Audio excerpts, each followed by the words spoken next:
Հրապարակ թերթի տեղեկություններով Ռուսաստանը Հայաստանում վերաակտիվացման կուրս է վերցնում աշխարհաքաղաքական զարգացումներով պայմանավորված։ Որոշել է վերականգնել իր դիրքերը, եթե Հայաստան իշխանությունները պատրաստ լինեն նորից վերադառնալ ռուսական գծի մեջ, ապա կսկսեն նրանց հետ աշխատել։ Եթե շարունակեն խաղեր տալ Հյուսիսի եւ Արևմուտքի միջև, ապա չի բացառվում, որ աջակցեն Հայաստանում իշխանափոխությանը։ Ոմանք ռուսական գործոնով են բացատրում նաեւ Քոչարյանի եւ Սերժ Սարգսյանի թիմակիցների միջև փոխհրաձգությունները։ Դեռ հստակ չէ, թե ում վրա կարող է խաղադրույք կատարել պաշտոնական Մոսկվան։ Գրում է թերթը։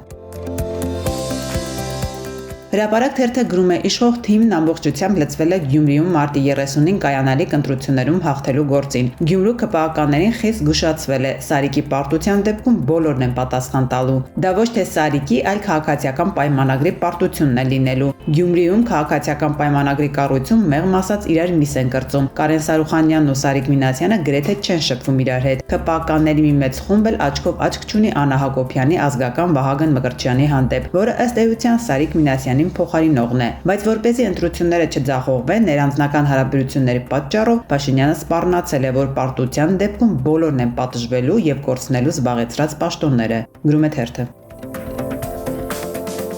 Ժողովուրդ օրաթերթի տեղեկություններով անհետ կորած զինծառայողների ծնողների պահանջով 3 ազգային ժողովում դռնփակ հանդիպումը լարված է անցել։ Հանդիպմանը մոտ 30 ծնող է մասնակցել, որոնց զայրացրել է Անդրանիկ Քոչարյանի մոտ 1 շաբաթ առաջ լրագրողների հետ ջեպազրույցում անհետ կորածների վերաբերյալ հայտարարությունը։ Նրանք գնացել են ազգային ժողով, բարկացել, բղավել եւ զգուշացրել են Քոչարյանին, որ այսուհետ խոսելիս զգույշ արտահայտվի եւ իրենց զգացմունքների հետ չխաղա։ Շատերն ասել են, որ իրենց երեխաների մասունքների եւ ընդհանրապես անհետ կորածների թեմայով անտեղի չխոսի, սուտ լուրեր չտարածի։ Գրում է թերթը։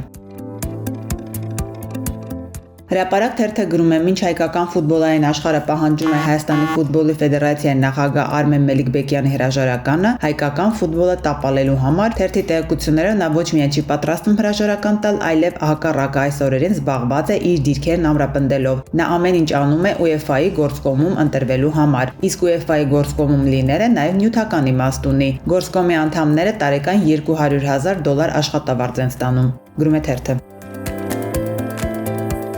Ժողովուրդ օրաթերթը գրում է. Եվրամիություն Հայաստան խորհրդարանական գործընկերության կոմիտեի 4-րդ նիստը հաճելի անակնկալներով է ուղեկցվել ազգային ժողովի նախագահ Ալեն Սիմոնյանի եւ վարչապետ Նիկոլ Փաշինյանի համար։ Եվրամիություն Հայաստան խորհրդարանական գործընկերության կոմիտեի համար նախագահ Նիլ Ուշակովի գլխավորած պատվիրակության կողմից Փաշինյանը ստացել է 232,904 դրամ արժեցող 2 գրիչ։ Համաձայն նվերի բնութագրի գրիչները եղել են Waldman Edelfeder ապրանքանիշի։ Գրիչները եղել են 925 հարգի արծաթից եւ ձեռագործ։ Նույն անձից Ալեն Սիմոնյանը եւս նվեր է ստացել, որը արժեցել է 232,904 դրամ եւ կրկին Waldman Edelfeder ապրանքանիշի։ Գրում է թերթը։